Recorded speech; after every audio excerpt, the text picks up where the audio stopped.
My work husband is buying me lunch every day. Maybe learn from him. My girlfriend sneered. I replied, you're right. Then I sent her work husband a thank you card with a $60 DoorDash code for taking care of her. Her next call came from a panicked HR department.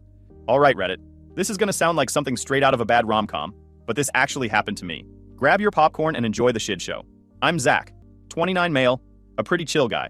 Work in procurement for a hospital system, St. Caden Health. My whole job is literally evaluating vendors, comparing bids, and predicting outcomes.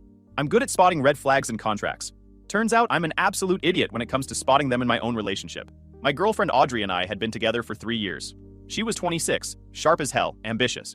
We'd been living together in my condo for the last year. I bought the place before we met, put down the whole down payment myself, but whatever. The first 2 years were actually good. Weekend trips, dinners where we actually talked to each other, meeting each other's families and pretending to be interested in their boring stories. We were happy. Then about 8 months ago, she landed this promotion. Patient access lead at this massive hospital system, St. Caden Health. The kind of place that has a corporate handbook thicker than the Bible and takes itself way too seriously. And let me tell you, I was genuinely proud of her. Took her out to celebrate, grabbed drinks, the whole 9 yards. But that's when things started changing. It started with a name, Grant. At first, it was just normal work talk. You know how it goes when someone starts a new job. They're excited, meeting new people and all. But with Audrey, it was always Grant this, Grant that. Grant was her new boss, the assistant department manager in patient access. Some 40-something dude with the kind of polish that screams, I peaked in business school. The frequency was what got me. Like, every single day, there was a new Grant story. Grant thinks my ideas for the new intake workflow are brilliant. Grant took the whole team out at the wharf. Grant said my presentation was the best he's seen in years. Look, I'm not some insecure psycho who tracks his girlfriend's every move. I get that work relationships matter, but this felt different. It wasn't just professional respect. It was validation seeking. Then about 3 months into the new job, she started with the work husband jokes. At first, honestly, I thought it was kind of funny. My work husband Grant brought me coffee again, isn't that sweet? I'd laugh it off. She has a broken sense of humor, so I figured it was just her being weird like always. But then it escalated. Grant and I are so in sync, it's crazy. We finish each other's sentences. Grant just gets me, you know? We have the same vision. I tried bringing it up once. We were watching Netflix on the couch, and she was giggling at her phone for like the 10th time that night. I paused the show. Babe, this whole work husband thing is getting a little weird, don't you think? I mean, he's your boss. She rolled her eyes. Oh my God, Zach, don't be one of those jealous boyfriends. It's just a joke. Everyone does it. It's networking. You wouldn't understand. You wouldn't understand. I know exactly how networking works. And I know what crosses the line from professional rapport to something else. But I dropped it. Because that's what you do when you're trying to be the chill boyfriend, right? You give space and trust. But nope, I should have trusted my gut. Because the late night texts started ramping up.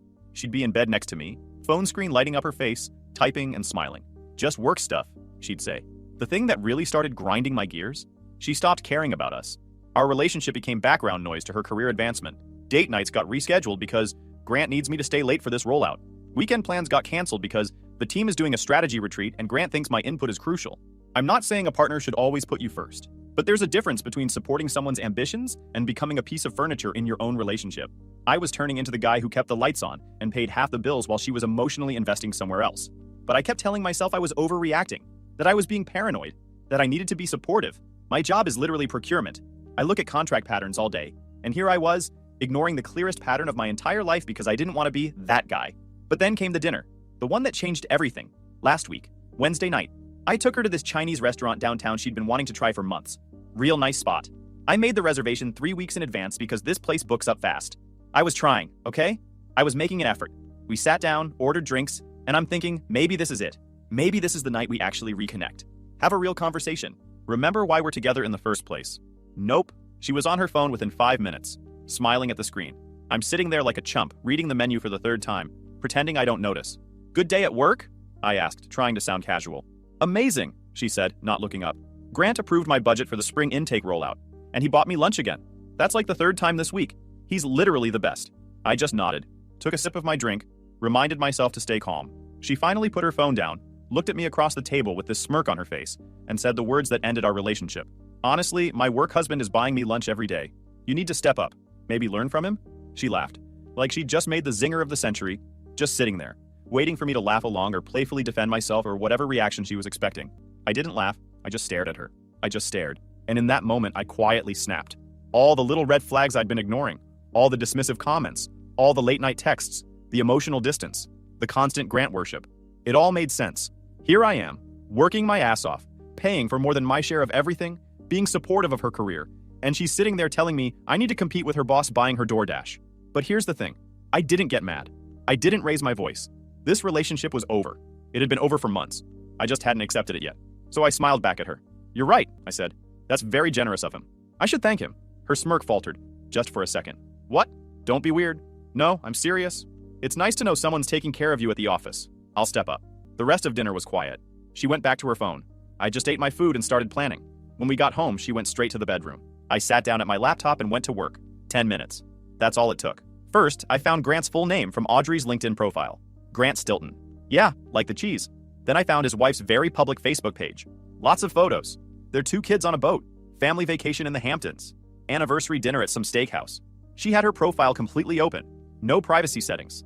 Just broadcasting her whole life to the world, blissfully unaware that her husband was playing house with his employee. But the real gold? The company's code of conduct. Audrey worked for a large hospital system. Big, old, established, paranoid about lawsuits and reputation. These organizations have to post their corporate governance policies online. It's public information. So I downloaded their 80-page code of conduct and ethics PDF and skipped straight to the section about workplace relationships. And there it was, clear as day, ironclad.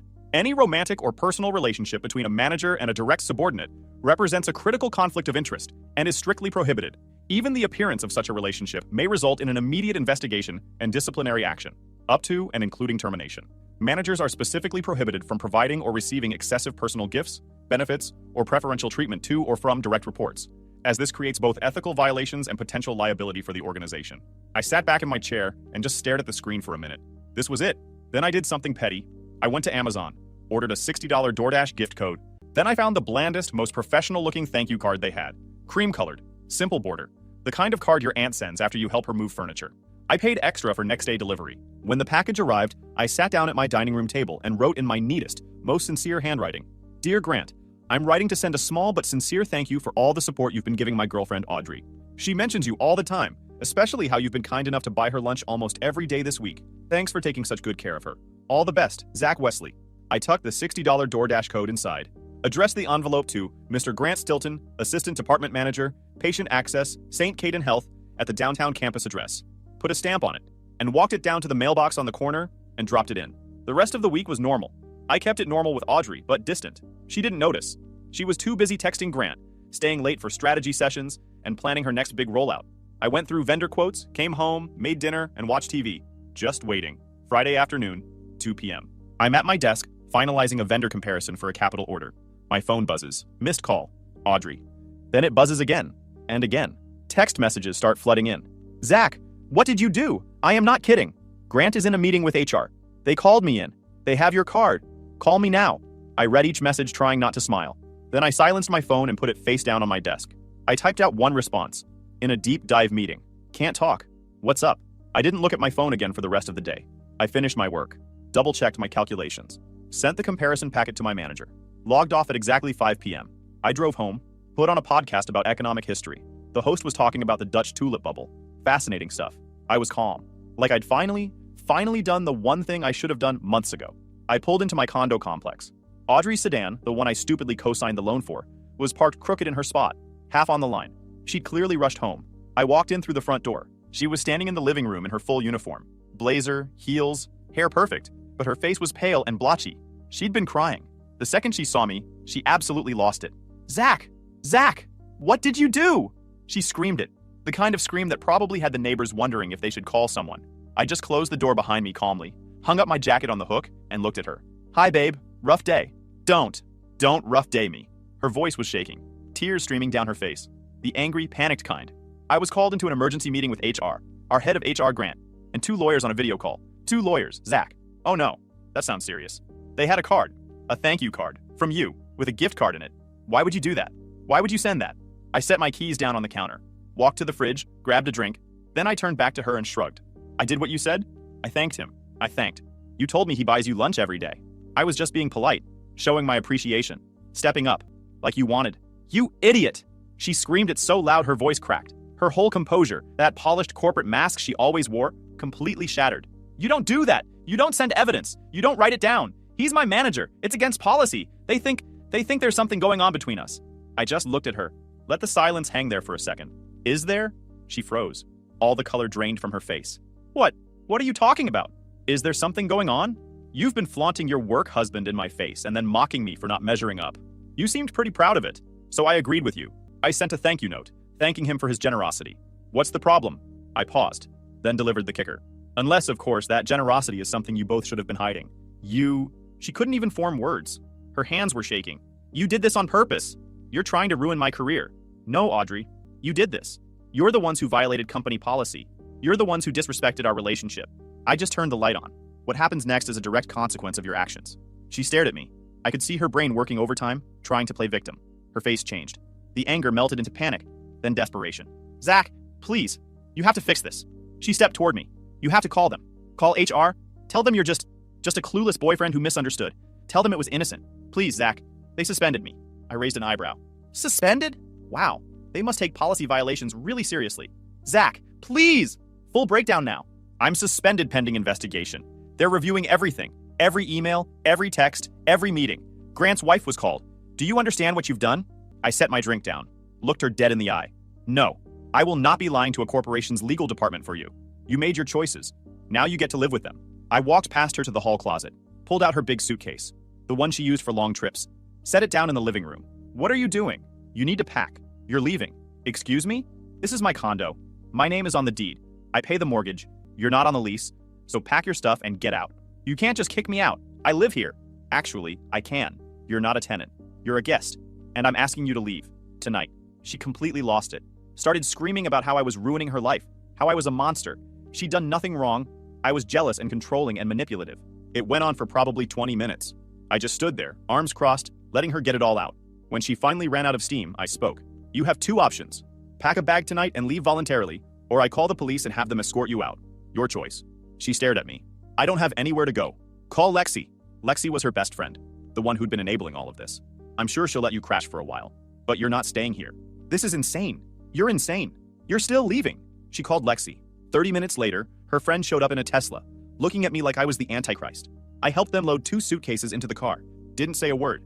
Then I went back inside, locked the door, and sat down on my couch in complete silence. And for the first time in months, I felt like I could breathe. The next morning, I woke up to 20 missed calls and about 40 text messages. Most from Audrey, some from Lexi. A few from numbers I didn't recognize. I ignored all of them. I made coffee, sat on my balcony.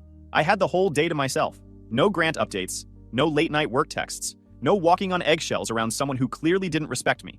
Monday morning, my phone rang. A number I didn't recognize. Hello? Zach Wesley? Yeah. This is Olivia from HR at St. Caden Health. I'm calling regarding a situation involving your partner, Audrey Tate. Oh, this should be good. Former partner. We broke up last night. I see. Well, I want to make this very clear. We are not asking you to participate in our internal investigation. However, we did receive your correspondence to Mr. Stilton, and I wanted to clarify a few details for our records. Did you send that card and gift card voluntarily? I did. And you were aware that Miss Tate and Mr. Stilton had a professional relationship? I was aware she described him as her work husband and that he was buying her lunch frequently. She told me this herself. There was a pause. I could hear typing. I see. And were you aware of any romantic involvement? I couldn't say for certain, but the relationship seemed inappropriate. More typing. Okay. Thank you for your time, Mr. Wesley. This call was simply to verify the origin of the correspondence. You're under no obligation to provide any further information. Understood. Have a good day. I hung up and smiled. They were building their case, and I just confirmed everything they needed to know. 2 days later, Tuesday afternoon, I got a text from an unknown number.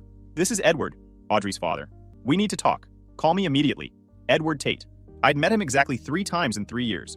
Real piece of work. Municipal attorney at the city attorney's office.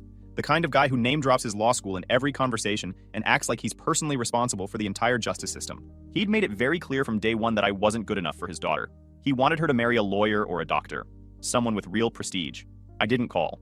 I texted back, not interested in talking, have a good day. He called 4 more times. I ignored all of them. Then I got an email from his city office address, professional letterhead and everything. Mr. Wesley, you have created an untenable situation for my daughter through your reckless and malicious actions. Your interference in her professional life constitutes harassment and has caused significant damages to her career and reputation. We demand you immediately contact St. Caden Health and retract your correspondence. Failure to do so will result in legal action. We expect your response within 48 hours. Edward Tate, Esquire. I read it twice. Then I forwarded it to someone I should have called a week ago. My buddy Jared from college is a contract lawyer. He does boring corporate contract disputes, employment law, liability stuff. But he's sharp as hell, and he owes me a favor from when I helped him move last year. I called him. Jared, I need advice and maybe representation. Oh shit, what did you do? I sent a thank you card. You what? I explained the whole situation. Jared was quiet for a minute. Then he started laughing. Dude, this is the pettiest, most brilliant thing I've ever heard. And legally speaking, you didn't do anything wrong. That's what I figured. No, seriously. That's not harassment. That's just accurate documentation. If their relationship was inappropriate, that's on them, not you. So the dad's threat is BS? Completely. But let me write a response. Don't engage with him directly. Let me handle it. 2 days later, Jared sent me a draft of his response letter. It was a thing of beauty. It basically said, your client's employment issues are a direct result of her own conduct and her employer's policies. My client sent a factual, polite thank you note. If that note caused problems, it's because the conduct it referenced was problematic. Any further threats will be considered harassment, and we will pursue sanctions against your office. He sent it certified mail to Edward's office. We didn't hear a peep after that, but the real chaos was just getting started. About a week after I kicked Audrey out, I started getting Facebook messages from people I barely knew. Audrey's friends, her college roommate, some cousins, all of them telling me what a terrible person I was, how I'd destroyed her life over nothing, how I was jealous and controlling, how I should be ashamed. I blocked every single one of them without responding. Then I got a message from Lexi, the best friend who'd picked her up that night. You're a coward and a narcissist. Audrey is going through hell because of you. Grant was just being a good mentor. You twisted it into something it wasn't because you're insecure. She deserves better. I stared at that message for a minute. Then I typed out a response. Grant is a 40-year-old married man who was buying daily lunches for his 26-year-old direct report and allowing her to call him her work husband. If that's mentorship, then I'm the Pope. I hit send. Then I blocked her too.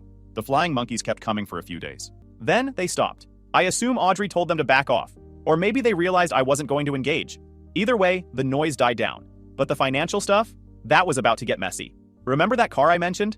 The luxury sedan I stupidly co-signed for? Yeah, that became a problem. About 2 weeks after the breakup, I got a call from the dealership. Audrey had missed her payment. As the co-signer, I was now responsible. I called her. First time we'd spoken since she left. You missed your car payment. I don't have a job, Zach. In case you forgot, you destroyed my career. That's not my problem. You need to make your car payment, or I'm reporting the vehicle for voluntary repossession. You wouldn't. Watch me. I gave her 48 hours. She didn't pay. I called the finance company and initiated a voluntary repo, told them where the car was parked, at Lexi's apartment complex, gave them the details, and walked away. 3 days later, a tow truck showed up and took it. Audrey called me screaming about how I'd stolen her car. It's not your car. It's the bank's car. You stopped paying for it. That's how financing works. She hung up on me. A week later, I got another email from Edward. This one was even more ridiculous than the first. Mr. Wesley, your continued harassment of my daughter has escalated to theft and financial sabotage. You have stolen her vehicle and destroyed her means of employment. We are prepared to file suit for $25,000 in damages. You have 72 hours to return the vehicle and provide compensation, or we will proceed with legal action. I forwarded it to Jared. He called me immediately, laughing so hard. This guy is either an idiot or desperate. You can't steal a car that's being repossessed for non-payment, and $25,000 in damages? For what? Her imaginary suffering? So what do we do? Jared's response was another masterpiece. It outlined how I had no legal obligation to pay Audrey's car payment, how voluntary repossession is a standard financial remedy for default, and how any lawsuit would be immediately dismissed with potential sanctions for bringing a frivolous claim. He sent it certified mail. We never heard from Edward Tate again. I thought the drama was over. I really did. Audrey was gone. The legal threats had evaporated. I was finally starting to feel normal again. I deep cleaned the whole condo, sold some furniture that we'd bought together, replaced it with stuff that was actually my style. I even started dating again. Nothing serious, just coffee dates here and there, testing the waters. But Audrey had one more move left. It was a Saturday morning, about 3 weeks after the breakup. I was in the kitchen making breakfast. Scrambled eggs, bacon, toast. My buddy Dave was coming over later to watch football. Life was good. Then there was a knock on my door. Loud. I looked through the peephole. A police officer. Standing on my doorstep. My heart dropped into my stomach. What the heck?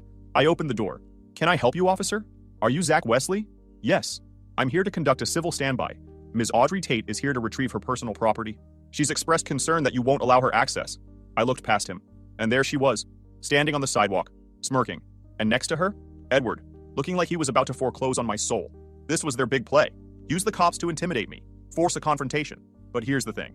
I'd been preparing for this. Oh, absolutely, officer. I'm happy to help. I kept my voice calm and friendly even. I've actually had all of her belongings boxed up and ready for weeks. She just never arranged a time to pick them up. I opened the door wider. Right there in my foyer were 12 neatly taped cardboard boxes. Labeled, organized, stacked perfectly. I'd spent an entire weekend going through the condo, collecting every single thing that belonged to her.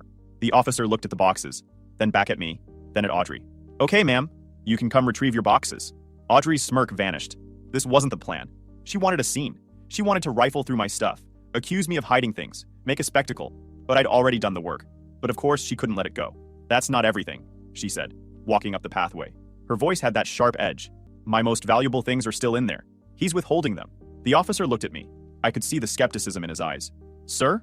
"Officer, every single thing she owns is in those boxes." I was very thorough. I even packed stuff I wasn't sure belonged to her just to be safe. "He's lying," Audrey interrupted, her voice getting louder. "My grandmother's antique writing desk is in the study. It's a priceless family heirloom. It's worth thousands. He's keeping it on purpose." Edward stepped forward. "Officer, my daughter is correct. This man is holding valuable property belonging to our family. Property that has been passed down for generations. We demand access to retrieve it." I looked at the officer, then back at Audrey and her dad. This was their nuclear option. Claim I was keeping some priceless heirloom. Make it sound like theft. Get the cop on their side. But I was ready. "Officer, are they referring to the 1920s mahogany desk in the study?" "Yes," Audrey practically shouted. "My desk. The one I bought at Oak and Iron Resale in August 2023. Silence. I pulled out my phone, went to my email, searched antique desk receipt, found it, handed my phone to the officer. "Here's the credit card receipt. $1,050 from Oak and Iron Resale. My name, my card, purchased for the condo, not an heirloom, not hers." The officer read the receipt. His entire demeanor changed. He knew exactly what this was. A bitter ex. He handed my phone back. "Ma'am," he said, his voice flat and done, "this is a civil dispute. Ownership of gifts is for a judge to decide. I'm not going to breach the peace over a desk. My job here is to make sure you get your personal property and leave peacefully. But take your boxes, ma'am." Edward started to bluster. "Officer, I don't think you understand who I am. I'm an attorney, and Sir," the officer cut him off, voice cold. "I understand you're a citizen who needs to stay on the sidewalk while your daughter gets her boxes." Edward's face turned purple, like he was about to have a stroke, but they didn't have a choice. For the next 20 minutes, I stood in my doorway and watched. Audrey and her father, in silence, loading box after box of her stuff into the back of his Mercedes. The officer stood there the whole time, making sure nobody started anything. When they finally got everything loaded, Audrey turned around. One last attempt to get the final word. To twist the knife. "You will regret this for the rest of your life, Zach." I just looked at her. "I already regret the last 3 years, Audrey, but I'm feeling better about the future." I nodded to the officer. "Thanks for your time, officer." He tipped his cap. "Have a good day, sir." I shut the door, locked it. Then I actually laughed. They tried to corner me, use the police, make it look like I was the villain, and it backfired so spectacularly that they had to slink away with boxes of shoes while a cop made sure they behaved. I sat down on my couch, cracked open a drink, and turned on the game. The weeks after the civil standby were quiet, almost eerily quiet. No more texts from Audrey, no more angry messages from her friends, no more legal threats from Edward. It was like they'd all finally realized they had no leverage, no case, and no leg to stand on. But I was curious. I'm not gonna lie. I wanted to know how this all played out for them, so I kept my ear to the ground. I had one mutual friend, this guy Luke, who I'd grab drinks with occasionally. He was friendly with both of us, but stayed neutral during the breakup. Over drinks one night, I asked, "So, how bad is it?" Luke just shook his head. "Dude, it's bad." Apparently the HR investigation at St. Caden Health had gone full nuclear. They'd pulled every email, every text, every calendar invite between Grant and Audrey, and what they found was damning. Not quite a smoking gun of a physical affair, but enough emotional entanglement and policy violations to justify termination.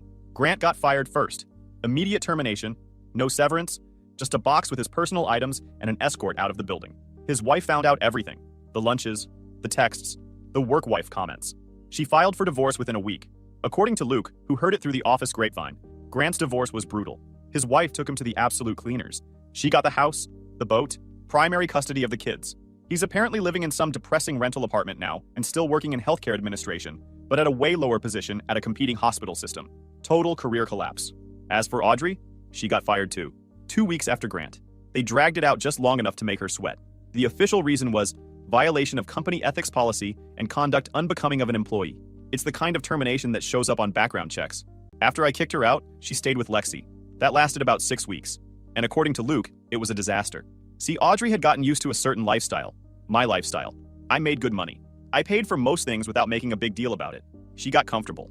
Expected it. When she moved in with Lexi, she apparently assumed it would be the same deal. Free rent. Free food. Just a temporary stopover until she landed her next big opportunity. But Lexi had her own life, and she wasn't about to become Audrey's new provider. Audrey paid no rent. Ate all the groceries. Never cleaned. Just sat around job hunting and complaining about how unfair everything was.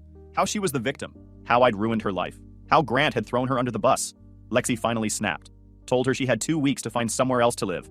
Audrey called her a terrible friend. Said she was being unsupportive during a crisis. Lexi told her to get the heck out.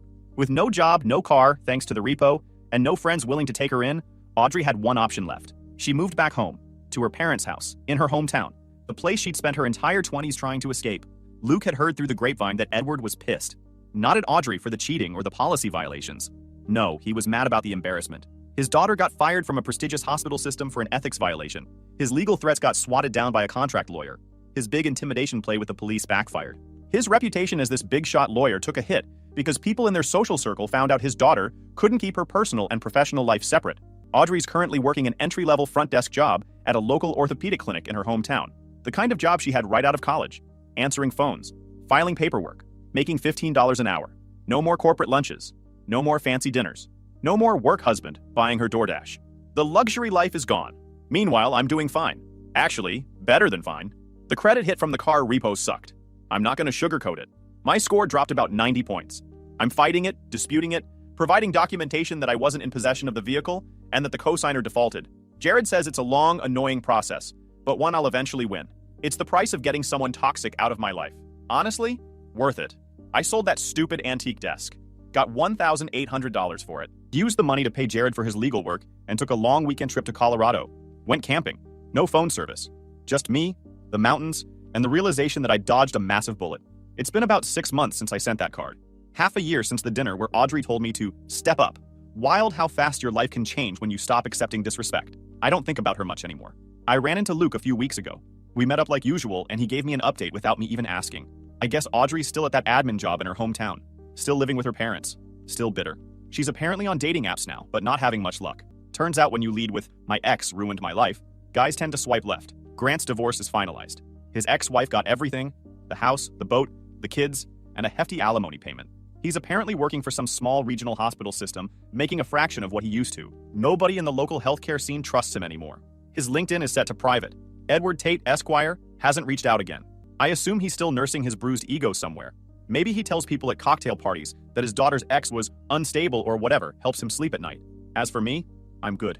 Really, actually good. I've been seeing this girl Elena for 5 months now. We just got back from a weekend trip to Asheville. She wanted to check out some botanical gardens for a project she's working on. We spent the whole day walking around, and she'd point out plants and design choices and why certain spaces worked. I had no idea landscape architecture was so complex. It was actually fascinating. The credit thing is still being worked out. Jared's still fighting the dispute. He says we're making progress, but these things take forever. It'll probably take another 6 months to fully resolve. But it's whatever. It's fixable. Everything is fixable. People ask me sometimes if I regret sending the card. If I should have just broken up with her like a normal person and moved on. And here's the thing. I don't. Not even a little bit.